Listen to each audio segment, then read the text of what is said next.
Bonjour, je suis Didier Adoté-Akoué et nous parlons essentiellement d'intelligence collective. Comment arriver à travailler ensemble en tant qu'individu, en tant qu'organisation, alors que nous sommes essentiellement différents sur plusieurs points de vue. Nous avons mis en place un cycle de vidéos dans lequel, dans un premier temps, nous avons parlé de l'écoute, de l'importance de l'écoute pour pouvoir avancer vers les mêmes projets. Nous avons par la suite fait une autre vidéo qui a présenté les différents types de conversations. Des conversations qui ne sont pas vraiment profitables aux chefs d'entreprise dans la mesure où au leader, dans la mesure où on lui dit uniquement ce qu'il veut entendre, jusqu'aux conversations qui sont beaucoup plus structurées et où chaque individu qui prend part à l'échange arrive à se départir de l'information qu'il donne. Nous avons parlé et fait une autre vidéo par la suite qui parlait de l'importance de l'action et de l'origine des actions que posent les personnes. Donc l'origine qui peut être comportementale, qui peut être aussi liée à la pensée. Aujourd'hui, nous allons prendre conscience des modèles mentaux. Les modèles mentaux qui structurent nos actions, mais qui structurent aussi l'analyse que nous avons sur les attitudes ou les pensées des autres. La plupart des difficultés en termes de leadership sont liées à ces modèles mentaux qui font en sorte que la lecture que les leaders ont se base essentiellement sur leur expérience du passé. Pour illustrer cela, je vais prendre un exemple rapide qui est celui des années 80 où les Américains se sont rendus compte que l'industrie automobile japonaise les dépassait sur tous les plans.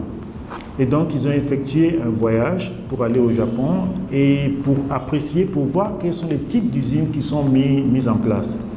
Au retour de ce voyage, ils ont eu une séance de travail avec Peter Singer. Peter Singer, c'est un spécialiste de l'intelligence collective.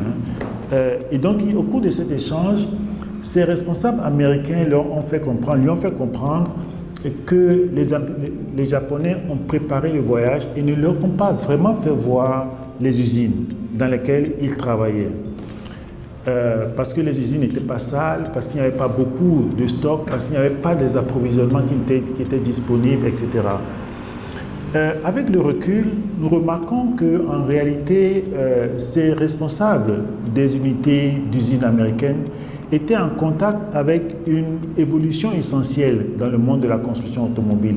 On était en train de quitter de la construction classique conventionnelle vers ce qu'on appelle la ligne production. Et la ligne production est vraiment une méthode qui permet d'éviter au maximum le gaspillage, d'éviter au maximum les approvisionnements. Donc c'était vraiment un processus réel auquel ils sont fait face.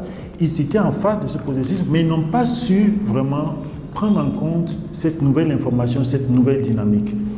Cela se rencontre dans différents domaines, aussi bien au niveau de l'industrie, comme on vient de le voir, au niveau des entreprises, qu'aussi bien au niveau des organisations sociales où il peut y avoir des difficultés de compréhension de différentes personnes, où on est bloqué par l'expérience du passé, par notre manière de penser et qui fait un filtre en fait sur la réalité avec laquelle on n'arrive pas à se connecter.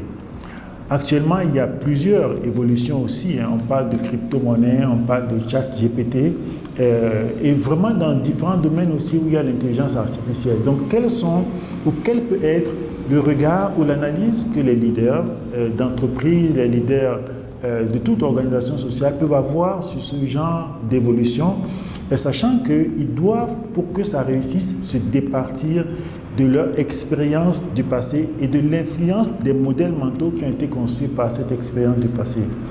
Pour pouvoir faire cela, il faudrait un certain nombre d'exercices auxquels nous pourrons parler dans d'autres vidéos, mais il faudrait pouvoir travailler sur les conditions intérieures pour pouvoir être connecté par la suite sur l'environnement extérieur et pouvoir mieux comprendre aussi l'environnement actuel et l'environnement futur dans lequel nous sommes en train d'avancer.